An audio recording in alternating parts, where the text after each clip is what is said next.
So think back to when you were a kid, like 10, 11, 12 years old. Was there something that you just knew you wanted to do, something you loved doing so much that you were sure you were going to do it when you grew up? I know Tim knew he was going to be a world-class speaker one day.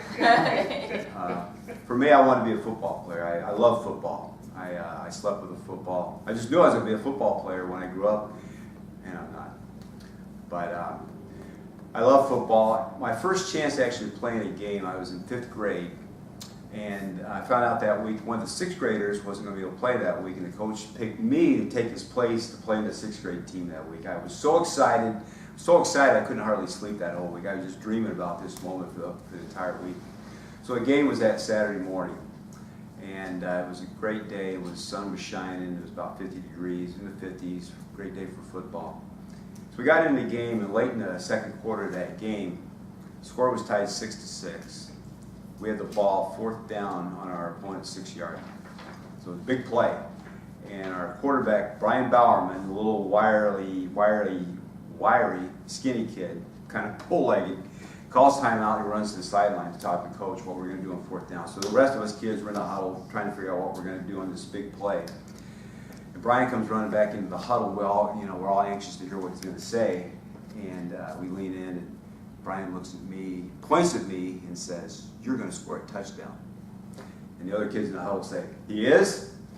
So this was my big moment. I was going to be the big hero. I was going to score the go-ahead touchdown in this game. So the play was a sweep right, and Brian gets in the center, takes a snap, turns, pitches the ball to me, and I'm running. This is like the biggest moment of my life. I'm running with the ball, and I'm thinking in my head, I'm going to be the hero. I'm going to be mobbed in the end zone. And I'm running along. I still remember this like it was yesterday. The sun was shining up here, and I could feel that lush grass under my cleats. And I'm running along, and the next thing I know, I hear the whistle. I hear a whistle. I'm thinking, what happened? And I look down, and I realize I've run out of bounds at the 2-yard line. And I'm thinking, what happened? What happened was I didn't follow through to the end zone. I didn't follow through to my goal.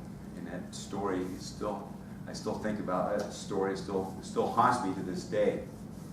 So I didn't follow through.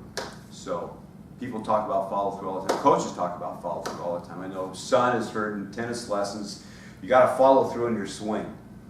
So coaches talk about it all the time. But how do you feel when somebody tells you they're going to do something and they don't follow through? They don't do what they say they're going to do.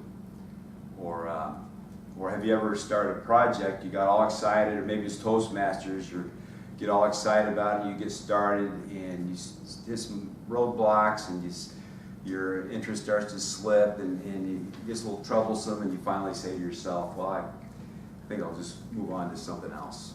I mean, following through is one of the hardest things to do. It happens to everybody. So tonight you're going to learn 3 tools to allow you to follow through on your goals. 3 tools. The first one is you have to decide if it's something you really want. There are things we want, and there are things that we really want. So imagine you're going to start on a project. You're going to go work out. You're going to start working out, and you don't follow through. You have to ask yourself why you didn't follow through. If it's because your friends are doing it, then you don't have that inner motivation to follow through. To really follow through on something, that motivation has to come from within. So to work out, maybe you decide that it's critically important for you to work out because of your health. Your health is important, so you convince yourself you got to do this to work out. You got to work out for your health. So number one, make sure it's something you really want. The second thing is you have to wash aside fear. You may start on one of these programs, and all of a sudden, which often happens, fear comes along. And that desire to complete your task has to overpower that fear. So, maybe you want to work out, and you start thinking to yourself, well, what if it looks like I don't know what I'm doing? Or what if I look like I'm just going to look silly? But that desire has to overcome that fear. And in fact, when you think about it, you need to visualize yourself actually succeeding in that task. And remember one thing I say tonight, remember this.